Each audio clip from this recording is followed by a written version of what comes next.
Take Republic সম্পর্কে একটু আমি মনে হয় একটু ক্লিয়ার করি। আমাদের বিজনেসটা হচ্ছে পিওরলি আইটি হার্ডওয়্যারের বিজনেস। 2014 সালে আমাদের ইনসেপশন হয়, আমাদের বিজনেস শুরু হয় 2014 সাল থেকে। তো ইটস বিন 11 ইয়ার্স আমাদের অলরেডি হয়ে গেছে।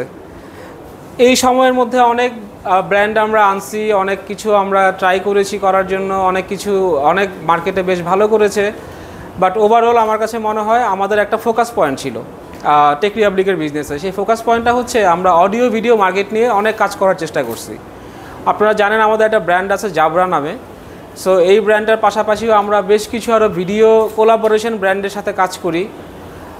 প্লাস এই ব্র্যান্ডগুলোকে বা ভিডিও কোলাবোরেশনকে সাপ্লিমেন্ট করে এরকম কিছু ব্র্যান্ড আমরা নিয়ে কাজ করেছি আগেও, এবং নিউ এডিশন হচ্ছে সেক্ষেত্রে অ্যাভোকোর।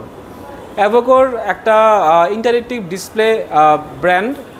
এটা 2016 সালে প্রতিষ্ঠিত এবং এটা ইউএসএ একটা ব্র্যান্ড। ইউএসএ এটার থেকে এটা শুরু, এবং খুব অল্প সময়ের মধ্যে it has become a market leader. Specially US এবং ইউরোপের দিকে এটার বিশাল মার্কেট শেয়ার।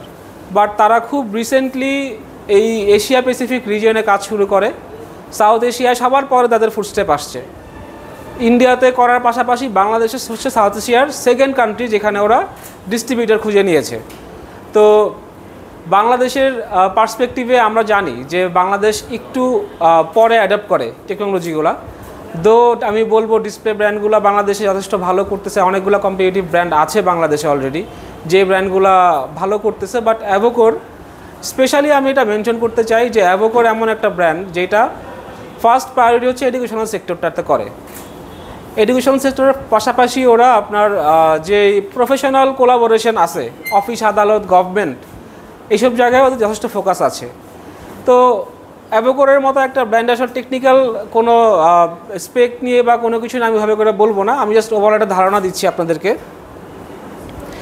এডুকেশনাল সেক্টরটা আমি যদি বাইরের দেশগুলোতে চিন্তা করি, ফার্স্ট ওয়ার্ল্ড কান্ট্রি বা সেকেন্ড ওয়ার্ল্ড কান্ট্রি চিন্তা করি, তাহলে ওইসব জায়গাতে ফুললি ডিপেন্ডেন্ট অন এই ইন্টারেক্টিভ ডিসপ্লে প্যানেলস এবং এটার মাধ্যমে যেই ওরা এডুকেশনাল সেক্টরটা চালায়, এতে কি হয় আসলে, কি ধরনের এরা সুবিধা পায় ওখানে। এটার কারণে ফার্স্ট জিনিস হচ্ছে টিচার্স এবং স্টুডেন্টস এদের মধ্যে ইন্টারাকশনটা অনেক বেশি হয়, ইজি হয়।